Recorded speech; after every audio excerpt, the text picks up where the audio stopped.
వీళ్ళరా మీకు అందరికీ ప్రేమ వందనాలు. ప్రకటన గ్రంథ ధ్యానాలు. ప్రకటన గ్రంథ ధ్యానాలు 2వ అధ్యాయం 18, 19, 20, 21 4 వచనాలు చదువుకొని ధ్యానం చేద్దాం. తుయతైరలో ఉన్న సంఘపు దూతకు ఇలాగు రాయము. అగ్ని జ్వాల వంటి కన్నులను, అపరంజిని పోలిన పాదములను గల దేవుని కుమారుడు చెప్పు సంగతులు ఏవనగా, నీ క్రియలను, నీ ప్రేమను, నీ విశ్వాసమును, నీ పరిచర్యను, నీ సహనమును నేను ఎరుగుదును. నీ మొదటి క్రియల కన్నా నీ కడుపటి క్రియలు మరీ ఎక్కువైనవని ఎరుగుదును. అయినను నీ మీద తప్పు ఒకటి మోపవలసి ఉన్నది. ఏమనగా, తాను ప్రవక్తినని చెప్పుకొనుచున్న యెజబెలను స్త్రీని నీవు ఉండనిచ్చుచున్నావు. జారత్వం చేయుటకు, విగ్రహములకు బలి ఇచ్చిన వాటిని తినుటకు అది తన దాసులకు బోధించుచు వారిని మోసపరుచుచున్నది. మారు మనసు పొందుటకు నేను దానికి సమయం ఇచ్చి తిని కానీ అది తన జారత్వం విడిచిపెట్టి మారు మనస్సు పొందనవలదు. ప్రార్థన చేసుకుందాం. కరుణగల దేవ, పరిశుద్ధుడా, నమ్మకమైన తండ్రి, స్తోత్రాలు. ఈ రాత్రి జూమ్ మీటింగ్లో మేమందరం కలిసి రావడానికి మీరు కృప చూపినందుకై స్తోత్రములు. స్థానిక క్లీన్ సిటీ సంఘాన్ని దీవించి ఆశీర్వదించున్నాయన.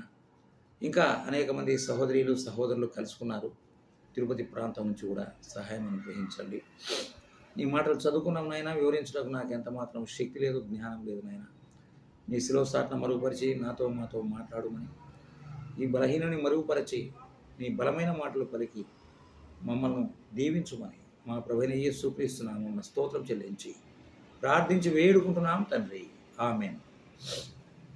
ప్రియులారా, మొదటగా ఎఫ్సి సంఘం అయిపోయింది, స్మరణ సంఘం అయిపోయింది, పెర్గమా సంఘం అయిపోయింది. ఇప్పుడు తుయతైర సంఘం 4వ సంఘం. మొత్తం 7 సంఘాలు.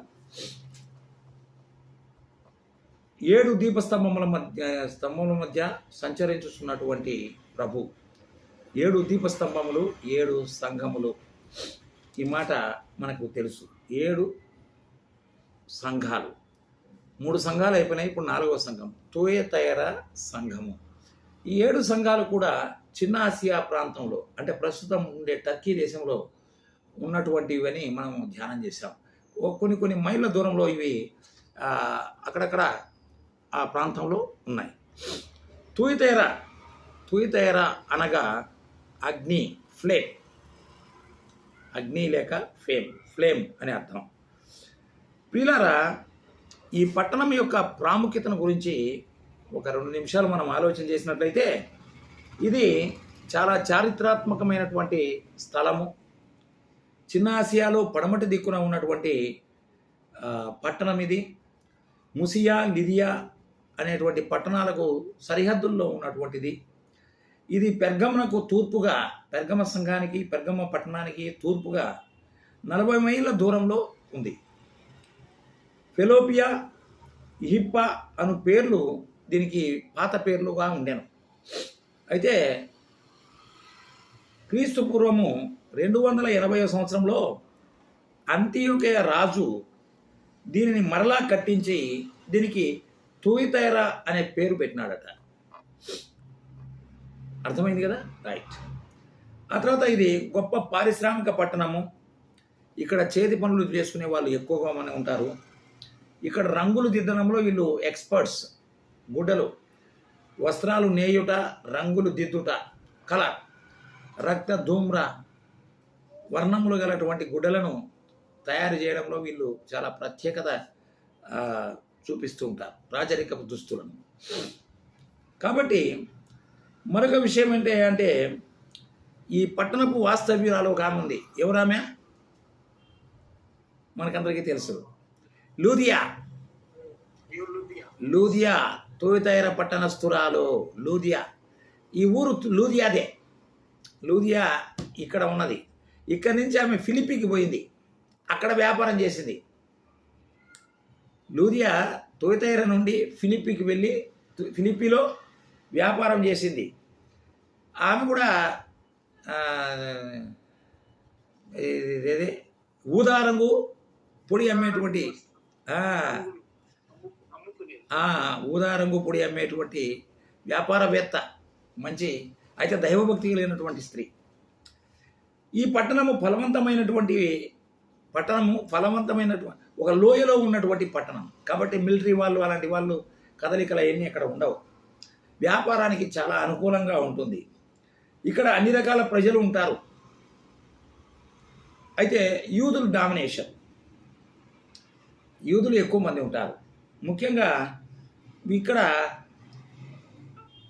అపోస్తుల కార్యములు 13వ అధ్యాయము 19వ అధ్యాయంలో ఈ చిన్న ఆసియా ప్రాంతాన్ని గురించి రాస్తూ ఈ ప్రాంతంలో ఎక్కువగా మాంత్రికులు ఉంటారంట. మాంత్రికులు, సోదె చెప్పేవారు, సోదె చెప్పించుకునేవారు అంటే చెప్పేవాళ్ళు ఉంటారు.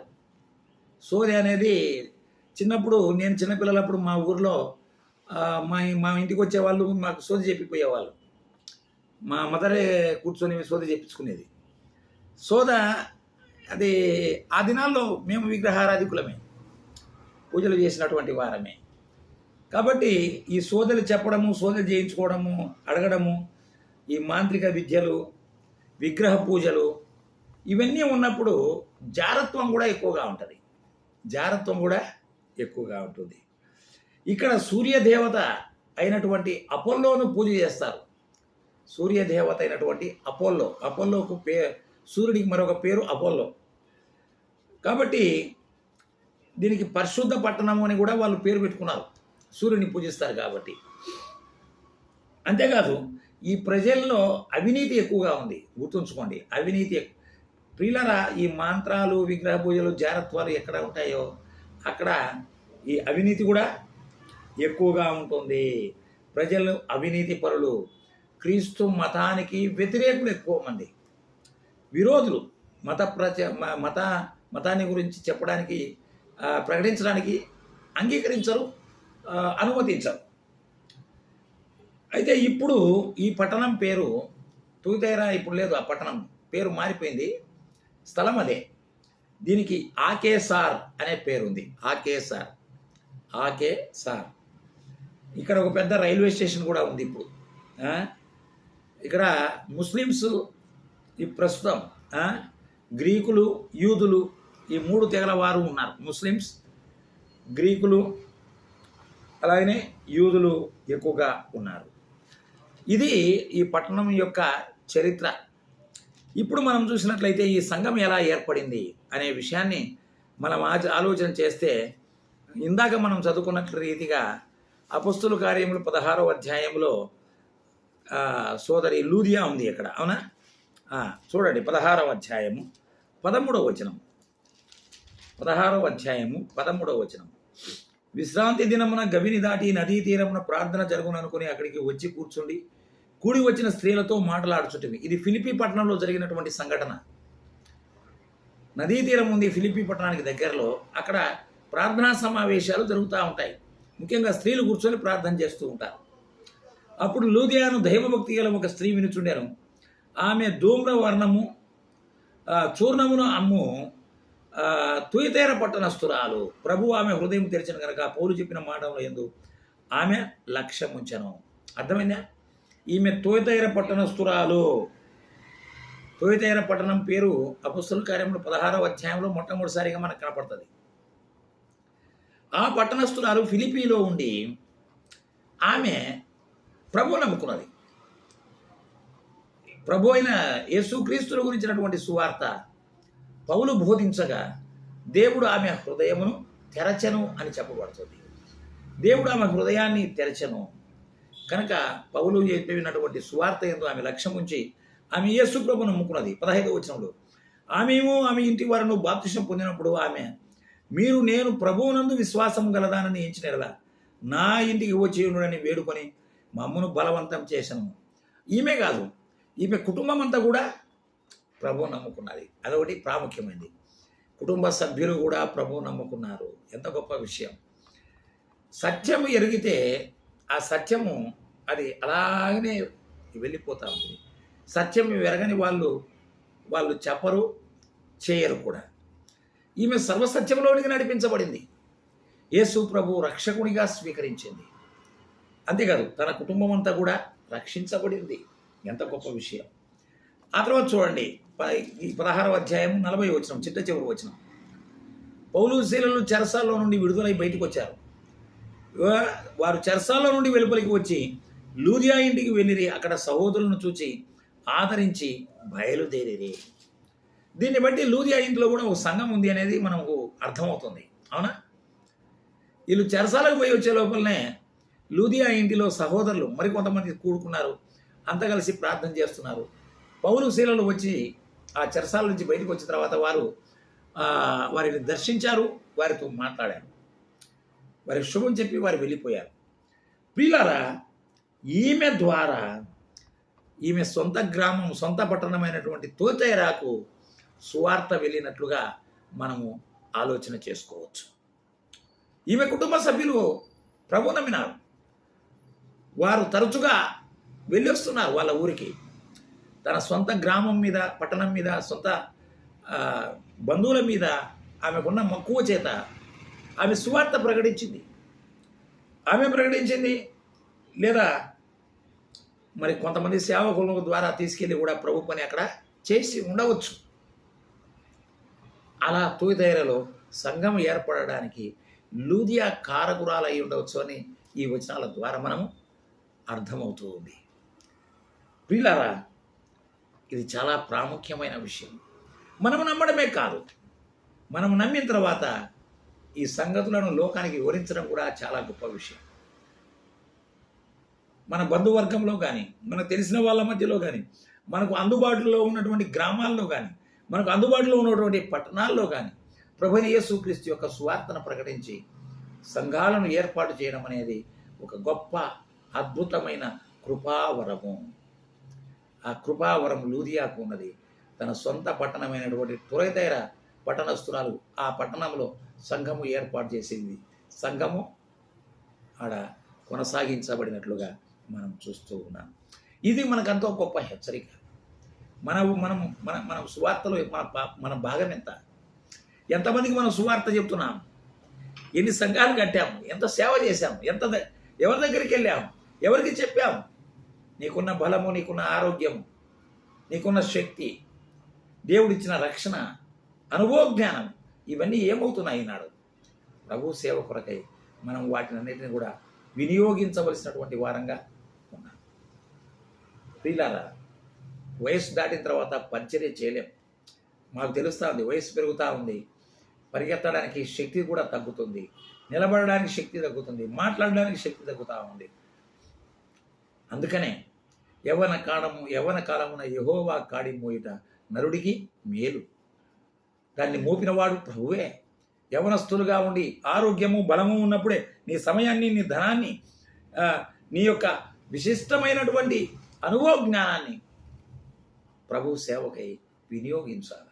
లూదియా వలె సంఘాలు కట్టే వారంగా, మన మనకు అనుకూలంగా, మన దగ్గర మనకు అందుబాటులో ఉన్నటువంటి వారి దగ్గరికి వెళ్ళి సువార్త ప్రకటించడము, సేవ చేయడం అనేది చాలా ప్రాముఖ్యమైన విషయం. రండి ఇప్పుడు వెళ్దాం. 18వ వచనం. అగ్నిజ్వాలల వంటి కన్నులు గలవాడు. ఈ వర్తమానం మనకు అందిస్తున్నటువంటి మన ప్రభువు, ఆయన ముఖ చిత్రాన్ని ఇక్కడ మనం చూస్తున్నాం. ఆయన ఎలాంటి వాడంట? అగ్నిజ్వాలల వంటి కన్నులు కలిగినటువంటి వాడు. అగ్నిజ్వాలలు. ప్రియులారా, ఆయన కళ్ళు అగ్నిజ్వాలలతో పోల్చబడింది. ఒక్కొక్క సంఘములో, మరి పెర్గములో అయితే 2 అంచుల గల ఖడ్గం గలవాడు అని ఉంది. స్మరణలో మొదటివాడు కడపటివాడై ఉండి మృతుడై బ్రతికినవాడు అని ఉంది.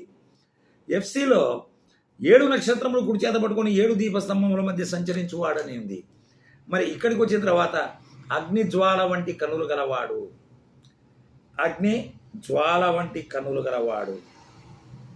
వీళ్ళారా, ఈ సంఘములో, ఈ తొయితేర పట్టణం సంబంధించిన ఈ సంఘములో అధికులు చాలామంది తప్పుడు బోధకులు ఉన్నారు, అవినీతి పరులు ఉన్నారు. సంఘం అయితే ఉంది, కానీ సంఘంలో అవినీతి పరులు ఉన్నారు, అబద్ధ ప్రవక్తలు ఉన్నారు, అబద్ధ బోధకులు ఉన్నారు.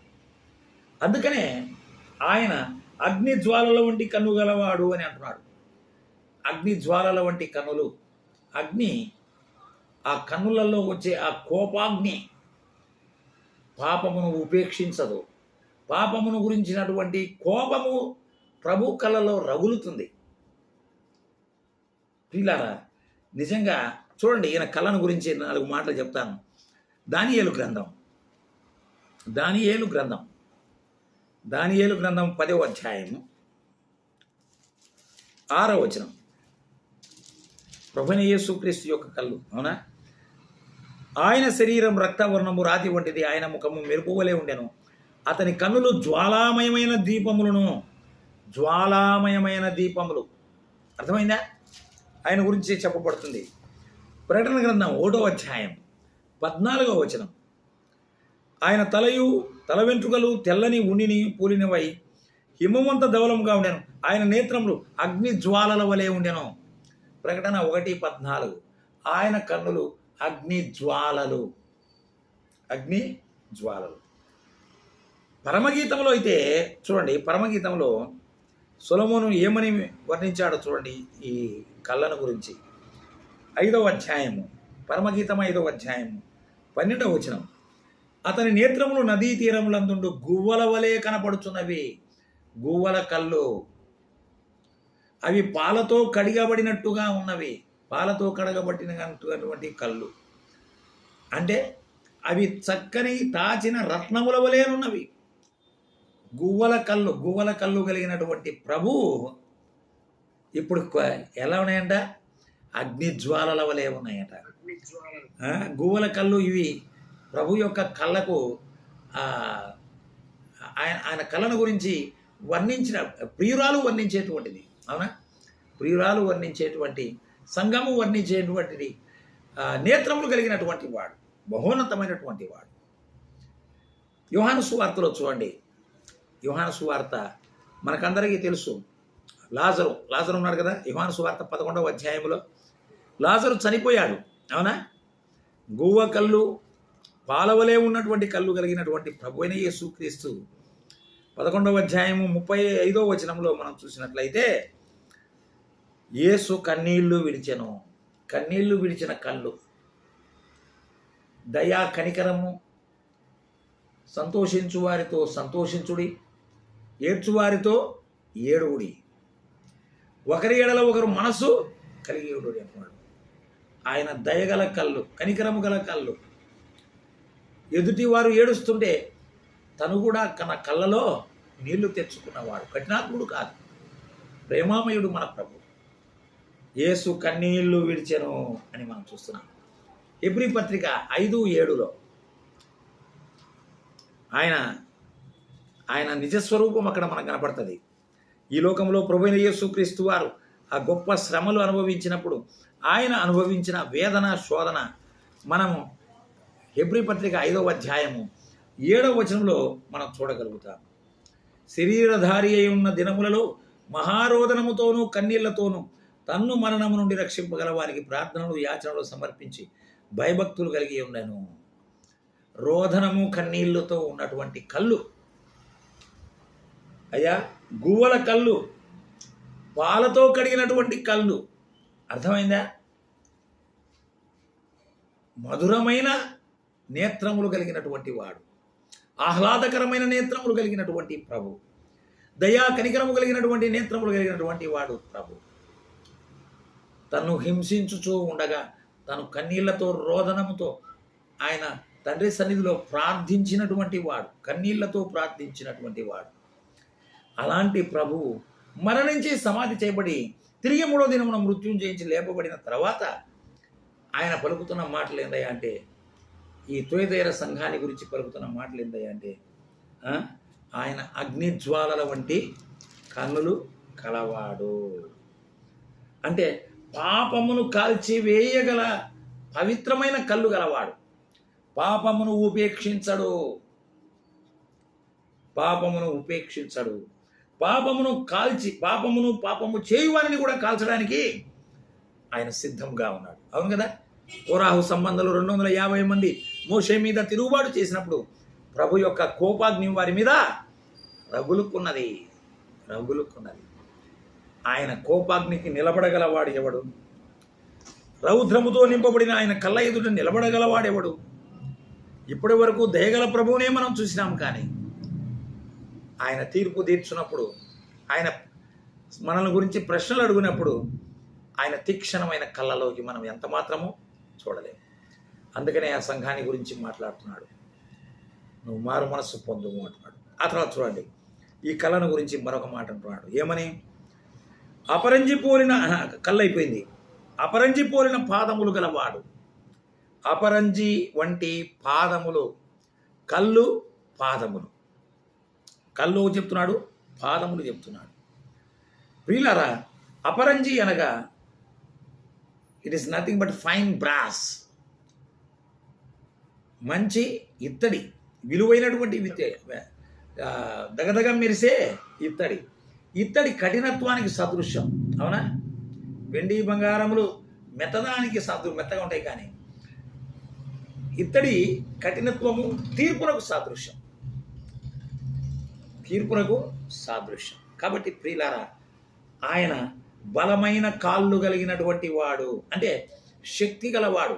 తన కాళ్ళతో త్రొక్కడానికి కూడా సిద్ధం. ఆయన రెండంచులు గల వాడిగల ఖడ్గం గలవాడని పెర్గమ సంఘంలో మనం చూసాం. అపరంజి వంటి కన్నులు గలవాడని తొయితెర సంఘంలో మనం చూస్తున్నాం. అంతేకాదు, బలమైన కాళ్ళు, అపరంజి వంటి పాదములు, అగ్నిజ్వాలల వంటి కళ్ళు, అపరంజి వంటి పాదములు గలవాడు. ప్రియులారా, మన ప్రభువైన యేసుక్రీస్తు యొక్క పాదములను గురించి 5 రెఫరెన్సులు చెప్తాను, చూసుకోండి ఎంత బాగుంటాయో. మత్తయి సువార్త 14వ అధ్యాయం 25వ వచనం చదవద్దులేండి. ఆయన ఆ రాత్రి సముద్రం మీద నడుచుచూ వచ్చెను. సముద్రం మీద నడిచిన కాళ్ళు, బలమైన కాళ్ళే, శక్తి కలిగిన కాళ్ళే. అయితే సముద్రం మీద ఆయన మునిగిపోలే, నడిచాడు. సముద్రం మీద నడిచిన కాళ్ళు. అవునా? యోహాను సువార్త 12వ అధ్యాయం 1 నుండి 8 వరకు. యోహాను సువార్త 12వ అధ్యాయం 1 నుండి 8 వరకు. ఇక్కడ గొప్ప సన్నివేశం, ఒక మహా గొప్ప విందు. ఆ విందులో ఎవరున్నారు? ప్రభువైన యేసుక్రీస్తు వారు ఉన్నాడు. అలాగనే సమాధిలో నుండి లేపబడి 4 దినాలు కుళ్ళిపోయి శవమై లేపబడిన లాజరు కూడా ఉన్నాడు. ఆ మరియా మార్తల ఇంటిలో విందు భోజనము జరుగుతున్నది. అవునా? మరి అలాంటి సందర్భంలో అనేక మంది ప్రభువును చూడవచ్చారు, ఆయన ఎలా లాజరును లేపాడు అని. అలాగనే చనిపోయిన లాజరు ఎలా ఉన్నాడని వచ్చి అందరూ తాకి చూస్తున్నారు, సచ్చినోడు ఎలా ఉంటాడు అని. ఎంత గొప్ప అద్భుతం! ఆ మధురమైన ఆ యొక్క విందులో అచ్చ జటామాంసి తీసుకొని మరియ తీసుకొచ్చి ఏం చేసింది? యేసు పాదములను కడిగను అని చూస్తున్నాం. అభిషేకించబడిన పాదములు, అభిషేకించబడిన పాదములు, సముద్రం మీద నడిచిన పాదములు, అభిషేకించబడిన పాదములు. పిల్లరా, అంత ఘనమైన పాదములు, మధురమైన పాదములు. ఆయన పాదములు తాకితే చాలు, ఆయన చూపు కనపడితే, ఆయన చూపు మన మీద పడితే చాలు, ఆయన మాట చెబితే చాలు, చనిపోయిన వారు సైతము లేచారు. అద్భుతమైనటువంటి పాదములు కలిగినటువంటి వాడు. ఆయన పాదములు ఈ భూమి మీద సంచరించినవి, నడిచినాడు ఆయన. అలాంటి ప్రభువైన యేసుక్రీస్తు వారిను మత్తయి సువార్త 27వ అధ్యాయంలో మనము చూసినట్లయితే మనకందరికీ తెలుసు, ఆయన కాళ్ళలో మేకులు దించబడెను. కాళ్ళు అని లేదు, కానీ చేతులలో కాళ్ళలో ఆయన మేకులు దించబడెను. తలపై ముళ్ళ కిరీటము, మేకులతో కొట్టబడిన కాళ్ళు, మేకులతో కొట్టబడిన కాళ్ళు. ప్రియులారా, పవిత్రమైన కాళ్ళు, పరిశుద్ధమైన కాళ్ళు, సువార్త ప్రకటించిన పాదములు, సుందరమైన పాదములు, స్వస్థతనిచ్చిన పాదములు, అభిషేకించబడిన పాదములు, సముద్రం మీద నడిచిన పాదములు మేకులతో కొట్టబడినాయి. ఎవరి కోసం? నీ కోసం, నా కోసం, మనందరి పాప విమోచన కొరకై. ఏ పాప మెరుగని యేసు ప్రభు మనందరి శిక్ష ఆయన భరించినాడు. మన కాళ్ళతో నడిచి చేసిన పాపముల నిమిత్తమై ఆయన కాళ్ళలో చీలలు నాటబడ్డాయి. మన చేతులతో చేసిన పాపం నిమిత్తమై ఆయన చేతులలో చీలలు నాటబడ్డాయి. మన దుష్ట ఆలోచనల నిమిత్తమై ఆయన తలపై ముళ్ళ కిరీటం పెట్టబడింది. మన పనికి మాలిన దురాత్మ దుష్ట ఆలోచనల నిమిత్తమై ఆయన హృదయంలో పక్కలో బల్లెపోటు పడవబడింది. ప్రియులారా, చూడండి ఈయన పాదముల గురించి మరొక మాట కూడా. ప్రకటన గ్రంథం 19వ అధ్యాయం, ఇది చదువుతాను. 19వ అధ్యాయం 15వ వచనం. గొర్రెపిల్ల వివాహ మహోత్సవం జరిగిన తర్వాత, అనగా సంఘము ఎత్తబడి గొర్రెపిల్ల వివాహ మహోత్సవం జరిగిన తర్వాత ఆయన భూమి మీదకి వచ్చి ఆయన యుద్ధం చేయబోతున్నాడు. అవునా? ఆ సమయమే ఇది. 15వ వచనం. జనములను కొట్టుటకు ఆయన నోట నుండి వాడిగల ఖడ్గము బయలు వెడలుచున్నది. ఆయన ఇనుపదండముతో వారిని ఏలును. ఆయనే సర్వాధికారియగు దేవుని తీక్షణమైన ఉగ్రతను మద్యపు తొట్టిని త్రొక్కును. ఉగ్రత అనే మద్యపు తొట్టిని త్రొక్కే కాళ్ళు. ఆయన కాళ్ళు తొక్కుతాయి. అట్లానే లోకం మీదకి దేవుడు ప్రభువైన యేసుక్రీస్తు ద్వారా ఉగ్రతను రాబోయేస్తున్నాడు. లోబడనులని ప్రజల వైపు ఆయన తీర్పు తీర్చబోతున్నాడు. యుద్ధము చేయబోతున్నాడు సాతానుతో కూడా, సాతానును జయించుట కొరకై. మద్యపు తొట్టి త్రొక్కిన కాళ్ళు. ఫీలారా, యెషయా గ్రంథంలో కూడా చూడండి, ప్రవచనాత్మకంగా అక్కడ చెప్పబడింది. 63వ అధ్యాయం, యెషయా గ్రంథము 63వ అధ్యాయం 2వ వచనము 3వ వచనము. నీ వస్త్రము ఎర్రగా ఉన్నదేమి, నీ బట్టలు ద్రాక్షగానుగాను త్రొక్కచుండగా బట్టల వలె ఉన్నవేమి? ఒంటరిగా ద్రాక్షగానుగను త్రొక్కి తిని జనములలో ఎవడను నాతో కూడా ఉండలేదు.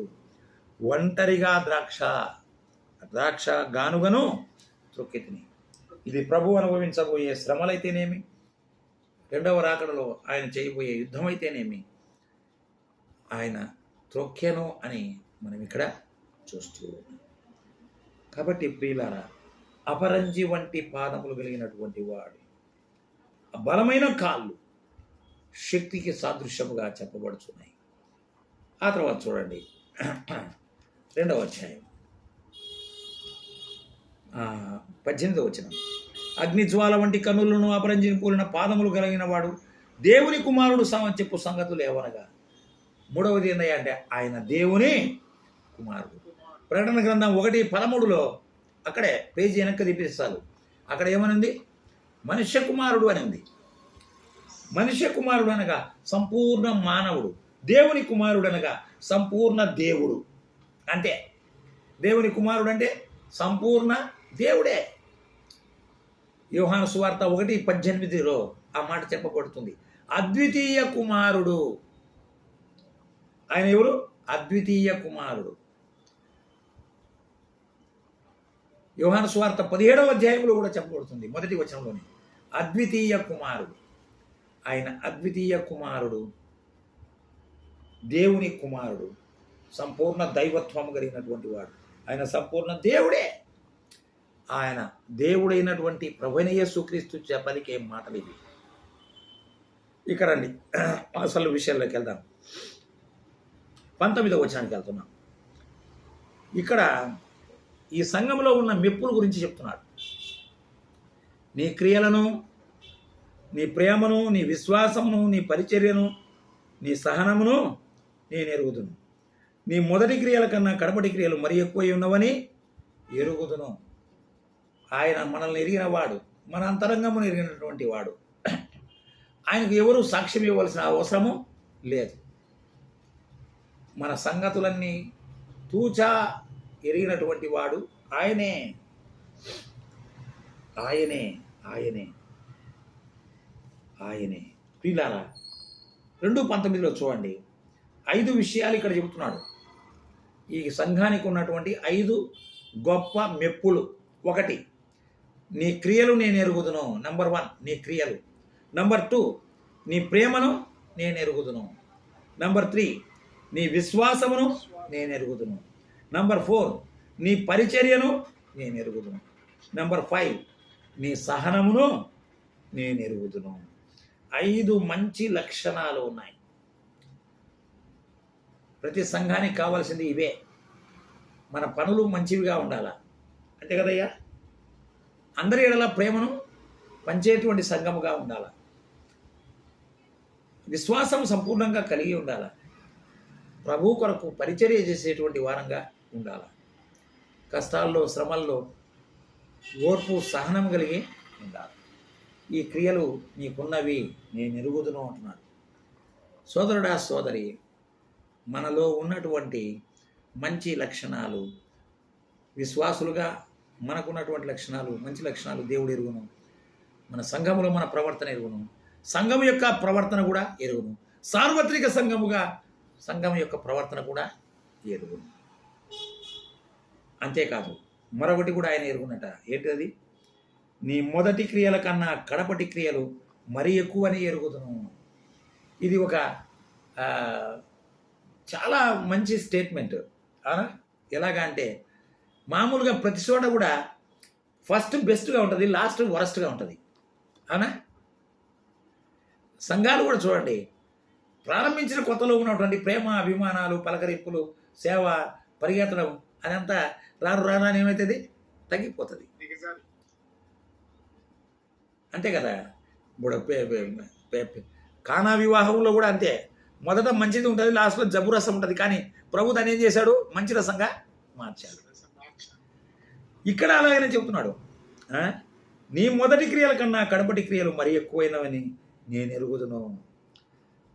అంటే సంఘము వయసు పెరిగే కొద్ది, సంవత్సరాలు గడిచే కొద్ది మన క్రియలు రెట్టింపుగా ఉండాలి. అవునా? దిగజారిపోతున్నామా? చాలామంది ఏమంటారంటే, బ్రదర్ 20 ఏళ్ల క్రితం జరిగిన సేవ ఇప్పుడు జరగట్లేదు. ప్రతి సంఘంలో ఇదే. అప్పుడున్న మీటింగ్లు ఇప్పుడు లేవు, అప్పుడున్న ప్రేమాభిమానాలు ఇప్పుడు లేవు, అప్పుడున్న సువార్త సేవ ఇప్పుడు లేదు. ఏమైపోయింది? ప్రియులారా, నీ మొదటి క్రియలు గుర్తుంచుకో. మొదటి క్రియలు ఎలా ఉన్నాయో మన మన మనస్తత్వం కానీ, మన సేవా విధానం కానీ చివరి వరకు అలానే ఉండాలి. అంతకన్నా ఎక్కువ ఉండాలి, ఎక్కువగా ఉండాలి. రూతుల గురించి మాట్లాడతాడు బోయాజు. అవునా?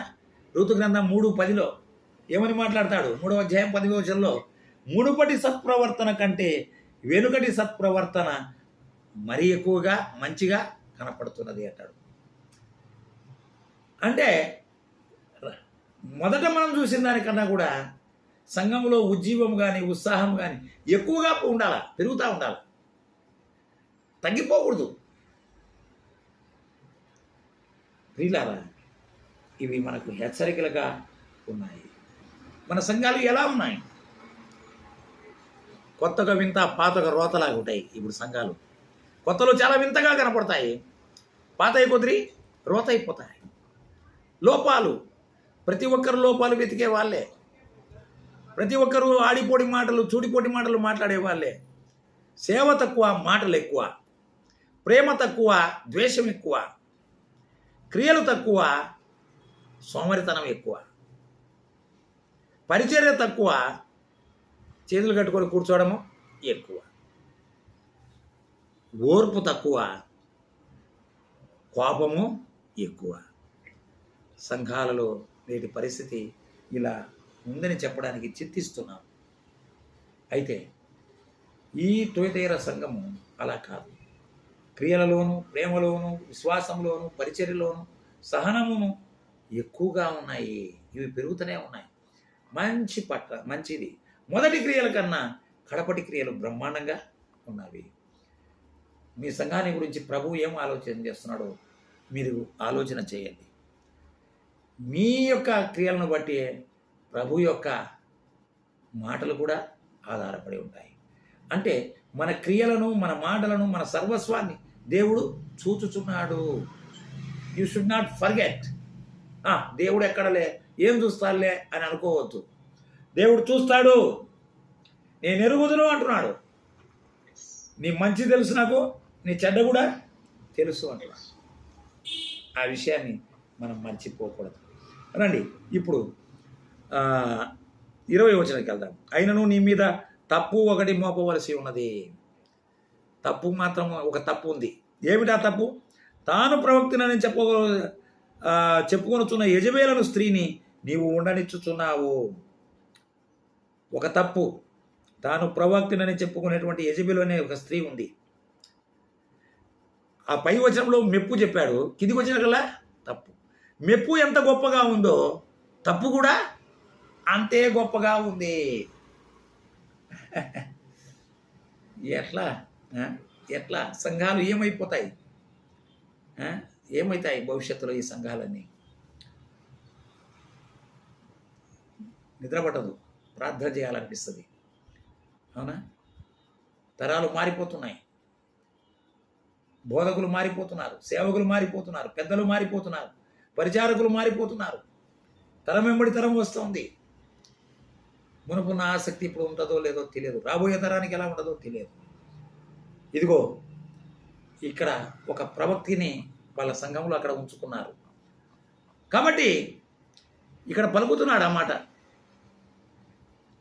ఇక్కడ ఏమని చెప్తున్నాడు? మనకందరికీ తెలుసు యెజబెలు గురించి. ఈ యెజబెలు భార్య, ఈమె అహాబు భార్య యెజబెలు. ఈమె చనిపోయాను, మనకందరికీ తెలుసు. చచ్చిపోయింది కదా, ఎప్పుడో చచ్చిపోయింది. క్రీస్తు పూర్వము దాదాపుగా 700-800 సంవత్సరాల క్రితం చనిపోయింది ఆమె. ఇది క్రీస్తు శకం దాదాపు 900 సంవత్సరాలు గడిచిపోయినాయి. అయినా కానీ ఆమె బుద్ధులు మాత్రం లోకంలో సావలే. ఆమె ఆలోచన విధానాలు లోకంలో సావలే. ఆమె ఆత్మ ఇంకా లోకంలో పనిచేస్తూనే ఉంది. చూడండి ప్రియులారా, అందుకనే మనము చాలా జాగ్రత్తగా ఉండాలి. సంఘాలలో ఏ సంఘానికంటే ఆ సంఘానికి మనం పోతూ ఉంటాం, అది కూడా ప్రాబ్లమే. బోధ ఎలా ఉంటుందో తెలియదు, ప్రవక్తలు ఎలా ఉంటారో తెలియదు, ప్రవచించేవారు ఎలా ఉంటారో తెలియదు. చూడండి యోహాను రాసిన మొదటి పత్రిక 4వ అధ్యాయం. యోహాను రాసిన మొదటి పత్రిక 4వ అధ్యాయం. మనకు జ్ఞానము వివేచన కావాలి. 4:1. ప్రియులారా, అనేకులైన అబద్ధ ప్రవక్తలు లోకములోనికి బయలు వెళ్ళి ఉన్నారు గనక ప్రతి ఆత్మను నమ్మక. దేనంటే దాన్ని నమ్మకూడదు. మోసం చేసే వాళ్ళు ఉంటారు, జాగ్రత్త. ఆయా ఆత్మలు దేవుని సంబంధమైనవి కావో పరీక్షించుడి. యేసుక్రీస్తు శరీరధారి వచ్చినని ఏ ఆత్మ ఒప్పుకొనో అది దేవుని సంబంధమైనది, ఏ ఆత్మ యేసును ఒప్పుకొనదో అది దేవుని సంబంధమైనది కాదు. దీనిని బట్టి దేవుని ఆత్మను మీరు ఎరుగుదురు. క్రీస్తు విరోధి ఆత్మ వచ్చినని మీరు వినిన సంగతి ఇదే. ఇదివరకే అది లోకంలో వచ్చి ఉన్నది. క్రీస్తు విరోధులే వీళ్ళంతా. సంఘంలోనే ప్రవేశిస్తారు, సంఘాన్నే భ్రష్టు పట్టిస్తారు. పరిశుద్ధంగా సాగే సంఘాన్ని అపవిత్రం చేయడమే సాతాను యొక్క లక్షణం. ప్రియులారా, చాలా జాగ్రత్తగా మనం ఆలోచన చేయాలి. కాబట్టి ప్రతి ఆత్మను నమ్మకూడదు. ఏది సత్యస్వరూపి అయిన ఆత్మయో అది గ్రహించి దానినే నమ్మాల, వారినే అనుసరించాలి. అందుకనే ఫిలిప్పీ పత్రికలో చూడండి, వివేచన అనుభవ జ్ఞానం అంటాడు. ఫిలిప్పీ పత్రిక 1:9 చదువుతాను నేను. ఫిలిప్పీలు రాసిన పత్రిక 1వ అధ్యాయము 9వ వచనం. 1:9. మీరు శ్రేష్టమైన కార్యములు వివేచించగలవారటకు మీ ప్రేమ తెలివితోనూ సకల విధములైన అనుభవ జ్ఞానంతో కూడినదై అంతకంతకు అభివృద్ధి పొందవలనని, ఇందువలన దేవుని మహిమ స్తోత్రములు కలుగునట్లు మీరు యేసుక్రీస్తు వలన నీతి ఫలమునై నిండుకొని వారై అని ఇక్కడ పలుకుతున్నాడు. శ్రేష్టమైన కార్యములను వివేచింపగలవారుగా ఉండాలి. అయ్యా, ఏది శ్రేష్టమైందో మనం ఎరగాలి. అందుకని బైబిల్ చదవాలా, బైబిల్ ధ్యానించాలా. వాక్సత్యాన్ని బాగా ఎరిగినప్పుడే ఏది సత్యబోధనో ఏది దుర్బోధనో మనకు అర్థమవుతుంది. ఆ విషయాన్ని మనం జ్ఞాపకం ఉంచుకోవాలి. హెబ్రీ 1:8-9 కూడా అదే మాట ఉంది. హెబ్రీ పత్రిక 1వ అధ్యాయం 8-9. నీతిని ప్రేమించాలా, దుర్నీతిని ద్వేషించాలా. నీతిని ప్రేమించి దుర్నీతిని ద్వేషించే వారముగా ఉండాలా. రండి మరికొన్ని మాటలు మనం చూద్దాం. ఇక్కడ మనం చూసినట్లయితే యెజబెలు బోధ అంటే ఈ సంఘంలో దుష్టులను ప్రేమించేటువంటి గుణం కూడా ఉంది. ఏ బోధన చెప్పని మేము పర్మిషన్ చేస్తారు. ఆ సంఘంలో వాళ్ళు బోధ చేస్తారు. ఏం బోధ చేస్తున్నారు? ఇక్కడ యెజబెలు బోధ ఉంది. యెజబెలు బోధ ఏమిటి? ఆ బోధ ఇక్కడ రాశారు చూడండి, 20వ వచనంలోనే. యెజబెలు స్త్రీని ఉండనిచ్చుచున్నావు, జారత్వము చేయుట. నంబర్ 1. ప్రకటన 2వ అధ్యాయము 20వ వచనము 21వ వచనంలో మనం చూస్తాం. ఒకటి, యెజబెలు బోధలో ఉన్నటువంటి బోధ ఏంది అంటే నంబర్ 1, జారత్వం చేయండి, ఏం తప్పు లేదు అంటది. జారత్వము అది చాలా ఘోరమైనటువంటిది. మనకందరికీ తెలుసు. కొరింథీయులకు రాసిన మొదటి పత్రిక 5వ అధ్యాయము 1, 2, 3 వచనాల్లో మనం చూసినట్లయితే అక్కడ ఒక వ్యక్తి తన తండ్రి భార్యను ఉంచుకొని ఉన్నాడు. తన తండ్రి భార్య, బహుశా పినతల్లి ఎవరో అవుతుంది, ఆమెనే ఉంచుకున్నాడట. అతను సంఘంలో ఉన్నాడు, సంఘంలో సాగుతున్నాడు. వాడు తప్పు చేస్తుంటే కూడా ఖండించిన వాడు ఒక్కడు కూడా లేడు. మీలో జారత్వం ఉన్నదని వదంతి కలదు. మీలో ఒకడు తన తండ్రి భార్యను ఉంచుకున్నాడట. అట్టి జారత్వం అన్ని జనులు నేను జరగదు. ఇట్లుండి మీరు ఉప్పొంగుతున్నారే కానీ మీరంత మాత్రం దుఃఖపడి ఇలాంటి కార్యం చేసిన వాడిని మీలో నుండి వెలివేసిన వారు కారు. జారత్వం చేసేవాళ్ళు. నాకు తెలిసి ఒక సహోదరుడు సంఘ పెద్దగా ఉన్నాడు మా ప్రాంతంలో ఒక 25 ఏళ్ల క్రితం. మంచిగా సేవ చేసినాడు, మంచి పరిచర్య చేసినాడు. అయితే తన భార్య అంత అందగతి కాదు. వేరే ఆమెను మోహించి వేరే ఆమెతో ఉండిపోయినాడు. ఆ సంఘం ప్రారంభించింది నేనే. ఆ సంఘాన్ని మొదట ఏర్పాటు చేసింది, అంతే చేసింది నేనే. ఆ సంఘస్థులు ఆ సమస్య నా దగ్గరికి తీసుకొని వచ్చారు. బ్రదర్, ఈయన ఇలా చేస్తున్నాడు, ఏం చేయాలని. అతన్ని పిలిచినాను. నువ్వు ఆమెనన్నా వదులుకో, సంఘమన్నా వదులుకో. ఇది వదులుకుంటావా, అది వదులుకుంటావా? ఆమెను వదులుకొని మారు మనసు పొంది సంఘ పెద్దగా కొనసాగు. ఎక్సలెంట్, దేవుడికి స్తోత్రం. ఆమెను వదులుకోలేవా? నాకు ఆమె కావాలను, సంఘాన్ని వదులుకోవాల్సింది. సంఘంలో ఉండడానికి నువ్వు అర్హుడవు కావు, సంఘం నడపడానికి అర్హుడవు కావు. అతడు సంఘాన్ని వదులుకున్నాడు. ఇప్పటికి వరకు కూడా అట్లానే పోతున్నాడు. అతను తెలిసిన పరిచయం ఏదో చేసుకుంటా బతుకుతా ఉన్నాడు. ప్రియులారా, జారత్వాన్ని ఎంత మాత్రము ఉపేక్షించకూడదు. వ్యభిచారము, జారత్వం చేయు వారిని మొహమాటం లేకుండా ఖండించాలి. దేవుని సన్నిధిలో ముఖ్యంగా సేవ చేసేవారు, పెద్దలకి, నడిపించే అందరికీ, ప్రభువు నమ్మిన ప్రతి ఒక్కరికి కూడా ఇది హెచ్చరికనే. అలాంటి వాడిని వెలివేయాలి. ఇదిగో వీళ్ళు వెలివేస్తారు, ఆ తర్వాత వీళ్ళు వెలివేస్తారు. వీళ్ళు కొరందీయులు మొదట తెలియదేముందిలేండి. ఆయన బయటికి పంపిస్తే ఏమవుతుందో, అదే అబ్బా గొప్పవాడు కదా, పెద్దోడు. ఎవరికి గొప్ప? సర్వసత్యంలో లేనటువంటి వాడు ఏ గొప్పవాడు కూడా కాదు. సర్వసత్యంలో అతను నిలిచి ఉండాలి, దోషారోపణ చేయకుండా ఉండాలి. అదే ఇక్కడ అంటాడు, వెలివేయుడి అంటున్నాడు. జారత్వము, ఇదిగో ఈ తొయితేరలో కూడా జారత్వం ఉంది. తీసే అవతల వారేయండి అంటున్నాడు ప్రభు. మారు మనసు పొందండి అంటున్నాడు. మారు మనసు పొందకపోతే నీ ఇష్టం. మారు మనసు పొందాల్సిందే. రెండవది మనం చూసినట్లయితే ఈ ప్రకటన గ్రంథము 1:20లోనే విగ్రహములకు బలి ఇచ్చిన వాటిని తినుటకు, ఇది రెండవది.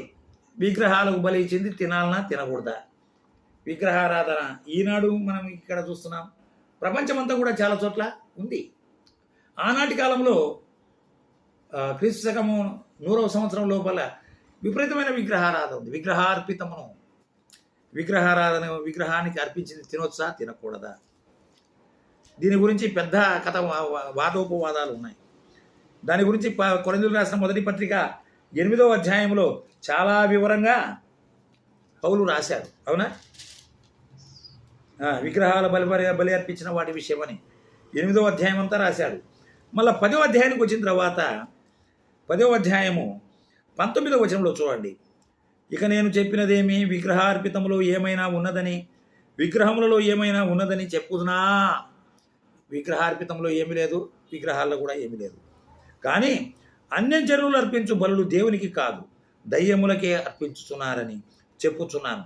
మీరు దయ్యములతో పాలివారుటకు నాకు ఇష్టము లేదు. మీరు ప్రభు పాత్రలోని దయ్యము పాత్రలోని తాగనేరరు.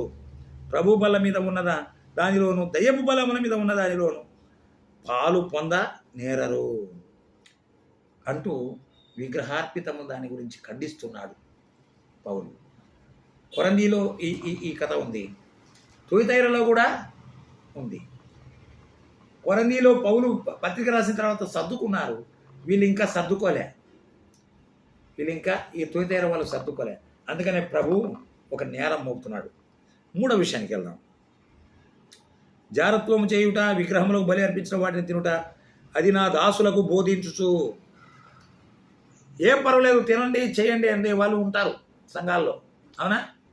తిను, చెయ్యి, అది చెయ్యి, ఇది చెయ్యి, అది చెయ్యి, ఇది చెయ్యి. కొంతమంది నేను చూశాను, మొదట ఈ పెళ్ళి, తర్వాత ఆ పెళ్ళిళ్ళు అక్కడ కూడా 2 పెళ్ళిళ్ళు చేస్తారు.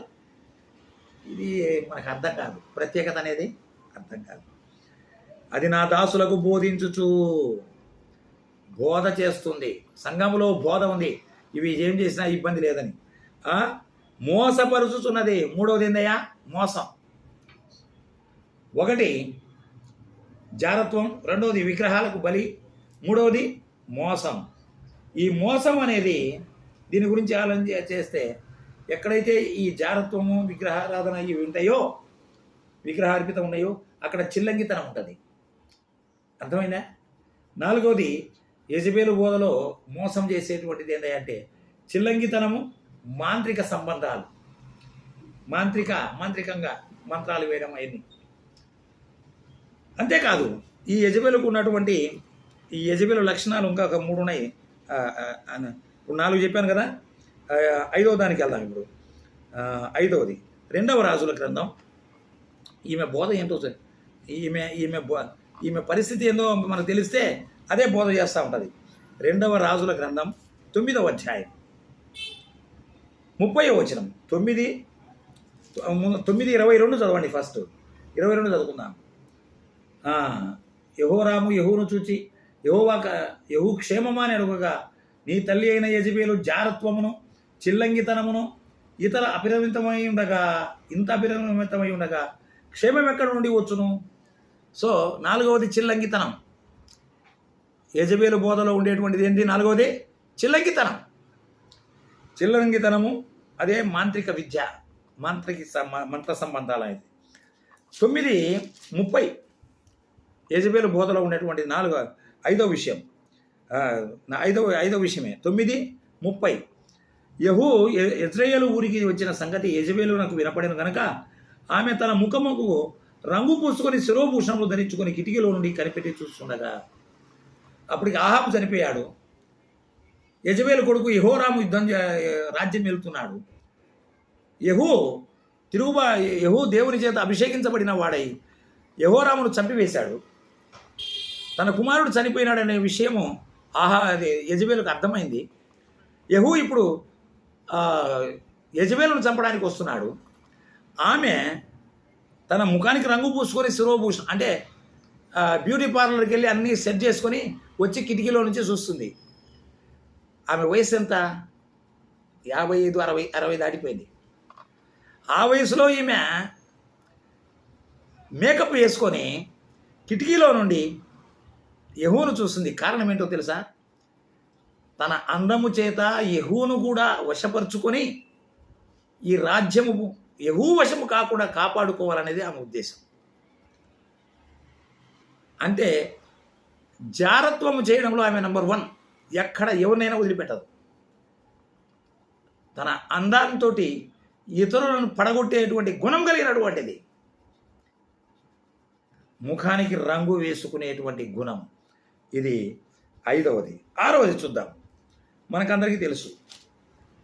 1 రాజుల గ్రంథము 21వ అధ్యాయం నాబోతు తోటను గురించి. అవునా? నాబోతు తోట అందరికీ తెలుసు కదా. యెజబెలు భర్త ఆహాబు నాకు నాబోతు తోట కావాలంటే నాబోతు ఇవ్వనన్నాడు. ఇవ్వనంటే ఆయన మూతి ముడుచుకొని పడుకుంటే దానికి మూతి ముడుచుకొని పనుకోవాలా ఇట్రా, నేను చెప్తాను నీకు టెక్నాలజీ అని ఆమె కొత్త టెక్నాలజీ చెప్పింది. ఏమిటది? 2 అబద్ధ సాక్షులను ఏర్పాటు చేసుకొని, మనకందరికీ తెలుసు. 1 రాజుల గ్రంథం 21వ అధ్యాయంలో 10వ వచనం, నీవు దేవుని రాజును దూషించువని అతని మీద సాక్ష్యపరుటకు దుర్మార్గులైన 2 మనుషులను సిద్ధపరచే. అబద్ధ సాక్ష్యము చెప్పించి అంతము చేసే గుణము కలిగినటువంటిది. అది యెజబెలు బోధలో 6వది. 6వ పాయింట్. యెజబెలు బోధలో 6వ పాయింట్. అబద్ధ సాక్ష్యాలు చూపిస్తుంది. తనకు కావలసిన దాన్ని ఏ విధంగా అయినా సరే ఎదుటి వారి దగ్గర నుండి లాక్కునే గుణం కలిగినటువంటిది. స్వార్థ ప్రియురాలు.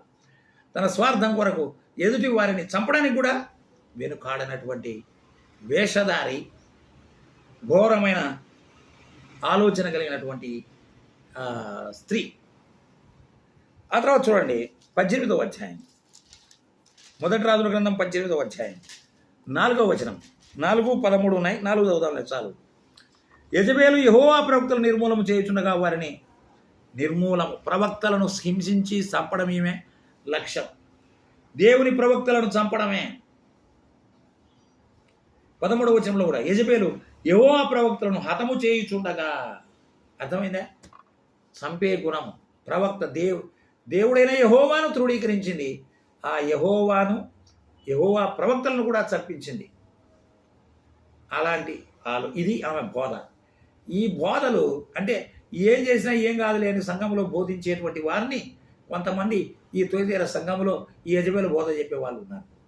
6 పాయింట్లు. 1 జారత్వం, 2 విగ్రహములకు అర్పించిన దాన్ని బలి అర్పించడాన్ని తినడం, 3వది మోసం చేయడం, 4వది చిల్లగితనము, యాంత్రిక సంబంధాలు, 5వది ముఖానికి రంగు వేసుకొని ఇతరులను ఆకర్షించడం, 6వది అబద్ధ సాక్ష్యం పలకడం, 7వది దేవుని ప్రవక్తలను భక్తులను హింసించటం. ఈ లక్షణాలు కలిగినటువంటి వారు ఈ సంఘంలో ఉన్నారు సోదరుడా. తోతైర సంఘంలో ఉన్నారు. వీరందరూ మారు మనస్సు పొందాలి. అది దేవుడు చెప్తున్నది. ఇందాక మనం మాట్లాడుతున్న మాటలవే. ఏమని 2వ అధ్యాయం ప్రకటన 2:21 మారు మనస్సు పొందుటకు నేను దానికి సమయం ఇచ్చింది, కానీ అది తన జారత్వం విడిచిపెట్టి మారు మనస్సు పొందనొల్లదు. అవకాశం ఇస్తున్నాడు కానీ మారు మనస్సు పొందకుండా ఉన్నదట. అర్థమైందా సోదరుడా? అంటే ఇప్పుడు సంఘంలో ఎవరున్నారు? మంచి క్రియలు చేసిన వాళ్ళు, ప్రేమ, విశ్వాసము, పరిచర్య, సహనము, మంచి క్రియలు చేసేవాళ్ళు ఉన్నారు. యెజబేలు బోధ చేసేవాళ్ళు కూడా, యెజబేలు బోధను అనుసరించే వాళ్ళు కూడా ఉన్నారు. ఇది ఎలా ఉందంటే it is a mixed congregation. ఈనాడు సంఘాలన్నీ కూడా చాలా వరకు ఇలానే ఉన్నాయి, మిక్స్డ్ కాంగ్రిగేషన్. ఎవరు విశ్వాసులు, ఎవరు అవిశ్వాసులు, ఎవరు ఎలాంటి వాళ్ళు ఎవరికి తెలియదు. అందుకనే ప్రభు అంటున్నాడు, మనకందరికీ తెలుసు. ప్రియులారా, నేను చదవడానికి టైం లేదు, నేను రెఫరెన్స్లు చెప్పుకుంటా పోతా, తర్వాత చదువుకోండి. దీన్ని మళ్ళీ మీకు ట్యూబ్లో కూడా పెడతాను. మత్తయి సువార్త 13వ అధ్యాయము 24 నుండి 30 వరకు ప్రభువు ఆడ ఒక ఉపమానంలో చెప్పాడు. గోధుమలు, గురుగులు. విశ్వాసులు గోధుమలైతే ఈ యెజబేలు బోధన అనుసరించి వాళ్ళు గురుగులు. 25వ అధ్యాయం మత్తయి సువార్త 25, 1 నుండి 13 వరకు బుద్ధిగల కన్యకలు, బుద్ధి లేని కన్యకలు. విశ్వాసులు బుద్ధిగల కన్యకలు అయితే ఈ పనికిమాలిన పనులు చేసే వాళ్ళంతా బుద్ధి లేని కన్యకలు, దేవునికి ఇష్టలు కాని వారి. 22వ అధ్యాయం మత్తయి సువార్త 22, 10 నుండి 13 వచనాల వరకు చూస్తే పెళ్లి వస్త్రం గలవారు, రాజు విందుకు ఏర్పాటు చేసినప్పుడు దాంట్లో పెళ్లి వస్త్రం గలవాళ్ళు ఉన్నారు, పెళ్లి వస్త్రం లేని వాళ్ళు కూడా ఉన్నారు. అయ్యా, సంఘంలో వీళ్ళందరూ ఉంటారు, వాళ్ళు ఉంటారు, వీళ్ళు ఉంటారు. అర్థమైందా? సంఘం అంటే అందరూ ఎత్తబడతారని నమ్మకంలే. ఎవరు విడిచిపెట్టబడతారో ఆ రోజు తెలుస్తుంది. ప్రభు వచ్చినప్పుడు తెలుస్తుంది. రక్షణ వస్త్రం కలిగిన వాళ్ళు ఉన్నారు, వస్త్రం లేకుండా సంఘానికి రక్షణ వస్త్రం లేకుండా సంఘంలో పాల్పలుపులు పొందే వాళ్ళు కూడా ఉన్నారు. యోహాను సువార్త 6వ అధ్యాయము 70-71లో 12 మంది శిష్యులు ఉన్నారు. 11 మంది మంచివాళ్ళు, ఇస్కరియోతు యూదా చెడ్డవాడు. ప్రభుతోనే ఉన్నాడు, కానీ ఒకడు మాత్రం పరలోకానికి పోలేదు. కాబట్టి ప్రియులారా, ఇప్పుడు ఆలోచన చేయండి. సంఘములో మంచి విశ్వాసులు ఉన్నారు, యెజబేలు బోధన పాటించేవారు కూడా ఉన్నారు. విశ్వాసి, నీకు ఒక ప్రశ్న, నువ్వెవరు? ఎలా ఉన్నావు? నీ జీవితం ఎలా ఉంది? ప్రభు నిన్ను ఏమని నీ గురించి సాక్ష్యం ఇస్తున్నాడు? ఆయన ఎరుగును, ప్రతి విషయం ఆయన ఎరుగును. ఎవరికి తెలియదులేమని నీ ఇష్టం వచ్చినట్లు కుట్రలు, కుతంత్రాలు, అబద్ధ బోధలు, తప్పుడు పనులు చేస్తూ సంఘంలో సాగుతూ ఉన్నావా? విడిచిపెట్టబడతావు. నీవెవరో నాకు తెలియదు అని ఒక దినాన ప్రభు అనే రోజు వస్తుంది. జీవితకాలం అంతా మందిరంలో ఉండి కూడా ప్రభుకి ఇష్టమైన రీతిగా నువ్వు బ్రతకలేదు కాబట్టి నువ్వు విడిచిపెట్టబడతావు. యోహాను సువార్త 1వ అధ్యాయము 12వ వచనంలో ఉంది, తన్ను ఎందరు అంగీకరించురు అనగా తన నామమందు విశ్వాసం ఉంచిన వారికి దేవుని పిల్లలగుటకు అధికారము అనుగ్రహించారు. గలతీ 3:26లో ఉంది, విశ్వాసమందు వారు క్రీస్తుకు కుమారులై ఉన్నారు అనా. మనము దేవుని పిల్లలము, దేవుని కుమారులం. ఇప్పుడు సంఘములో దేవుని పిల్లలు ఉన్నారు, యెజబెలు పిల్లలు కూడా ఉన్నారు.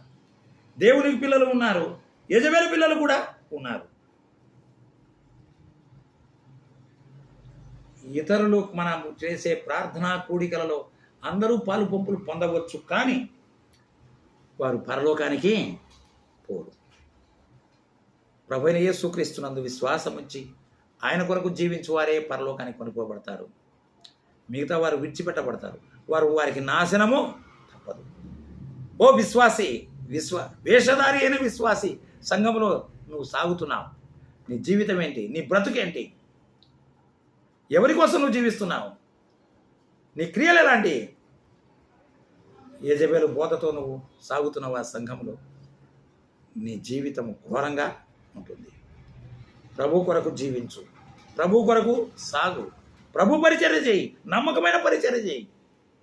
మనుషుల కొరకు కాదు, దుర్బోధలకు కాదు, అబద్ధ ప్రవక్తలకు కోసం కాదు నువ్వు బతకాల్సింది, అబద్ధ బోధలు కాదు నువ్వు అనుసరించాల్సింది, అబద్ధ బోధలను కాదు నువ్వు పాటించాల్సింది. తప్పుడు కార్యాలను సమర్థించు వారు నాశనం తప్పదు. తప్పును తప్పుగా ఖండించాలి, సత్యం కొరకు జీవించాలి. తొయతేర పట్టణంలో దేవుని పిల్లలు ఉన్నారు, యెజబెలు పిల్లలు ఉన్నారు.